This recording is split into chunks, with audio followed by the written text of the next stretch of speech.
Salat ialah berhadap hati kepada Allah sebagai ibadah dengan penuh kekhusyukan dan keikhlasan di dalam beberapa perkataan dan perbuatan, yang dimulai dengan takbir dan diakhiri dengan salam serta menurut syarat-syarat yang telah ditentukan syarak. Dalil yang mewajibkan solat antara lain: dan laksanakanlah solat, tunaikanlah zakat, dan rukuklah beserta orang yang ruku. Al-Baqarah 243. Dan laksanakanlah solat, sesungguhnya solat itu mencegah dari perbuatan keji dan mungkar. Al-Ankabut 2945. Perintahlah anak-anakmu mengerjakan solat di waktu usia mereka meningkat 7 tahun, dan pukullah kalau enggan melakukan solat di waktu mereka meningkat usia 10 tahun. Hadis riwayat Abu Dawud.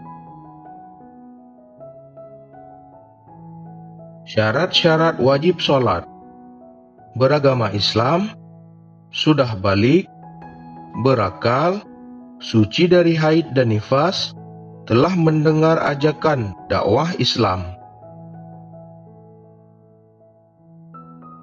Syarat-syarat sah solat: yang pertama, suci dari 2 hadas, kecil dan besar. Yang kedua, suci seluruh anggota badan, pakaian dan tempat dari najis. Yang ketiga, menutup aurat, bagi laki-laki auratnya antara pusat dan lutut, sedangkan wanita seluruh anggota badannya kecuali muka dan kedua telapak tangan. Yang keempat, masuk waktu yang telah ditentukan untuk masing-masing solat. Yang kelima, menghadap kiblat. Yang keenam, mengetahui mana yang fardu dan mana yang sunnah. Yang ketujuh, menjauhi perkara-perkara yang membatalkan solat. Rukun solat: yang pertama, niat. Yang kedua, takbiratul ihram. Yang ketiga, berdiri tegak bagi yang berkuasa ketika solat fardu.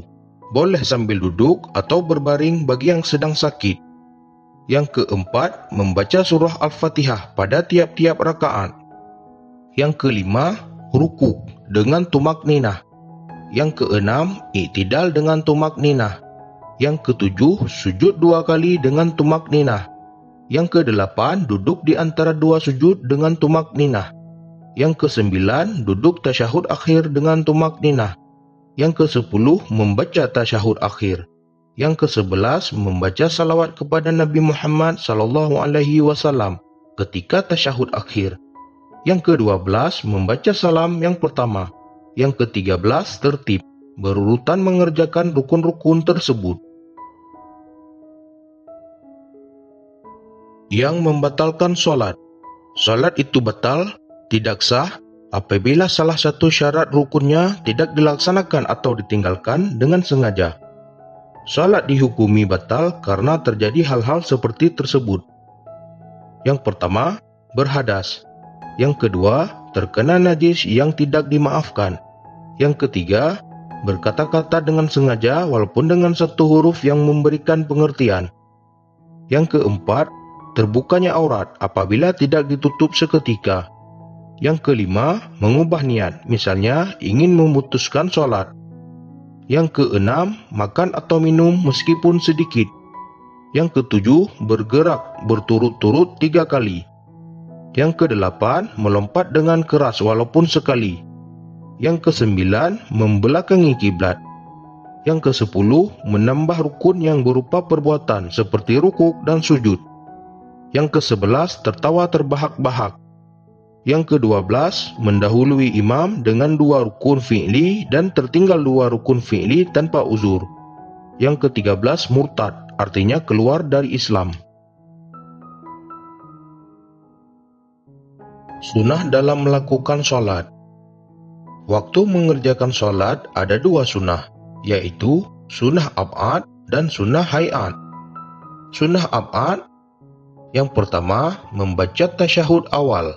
Yang kedua, membaca salawat pada tasyahud awal. Yang ketiga, membaca salawat atas keluarga Nabi Shallallahu Alaihi Wasallam pada tasyahud akhir. Yang keempat, membaca kunut pada solat subuh dan solat witir pada pertengahan hingga akhir bulan Ramadan. Sunnah hayat. Yang pertama, mengangkat kedua belah tangan ketika takbiratul ihram, ketika akan ruku', ketika i'tidal, dan ketika berdiri dari tahiyat awal. Yang kedua, meletakkan telapak tangan yang kanan di atas pergelangan yang kiri ketika berdekap. Yang ketiga, membaca doa iftitah setelah takbiratul ihram. Yang keempat, membaca ta'awudz. A'udzubillahi minasyaitonir rajim ketika hendak membaca Fatihah. Yang kelima, membaca amin sesudah membaca Fatihah. Yang keenam, membaca surah Al-Quran pada 2 rakaat permulaan, rakaat pertama dan kedua setelah membaca Fatihah. Yang ketujuh, mengeraskan bacaan Fatihah dan surah pada rakaat pertama dan kedua pada solat maghrib, isya, dan subuh selain makmum. Yang kedelapan, membaca takbir ketika gerakan naik turun. Yang kesembilan, membaca tasbih ketika rukuk dan sujud. Yang kesepuluh, membaca Sami Allahu liman hamidah ketika bangkit dari ruku' dan membaca Rabbana lakal hamdu ketika i'tidal. Yang ke-11, meletakkan telapak tangan di atas paha pada waktu duduk tasyahud awal dan akhir, dengan membentangkan jari-jari tangan kiri dan menggenggamkan yang kanan kecuali jari telunjuk. Yang ke-12, duduk iftirash dalam semua duduk solat. Yang ke-13, duduk tawarruk, bersimpuh, pada waktu duduk tasyahud akhir. Yang ke-14, membaca salam yang kedua. Yang ke-15, memalingkan muka ke kanan dan ke kiri masing-masing waktu membaca salam pertama dan kedua. Perbuatan makruh dalam solat. Orang yang sedang solat dimakruhkan menaruh telapak tangannya di dalam lengan bajunya ketika takbiratul ihram, rukuk, dan sujud. Menutup mulutnya rapat-rapat. Terbuka kepalanya. Bertolak pinggang. Memalingkan muka ke kiri dan ke kanan, memejamkan mata, menengadah ke langit, menahan hadas, berludah, mengerjakan solat di atas kuburan, melakukan hal-hal yang mengurangi kekhusyukan solat.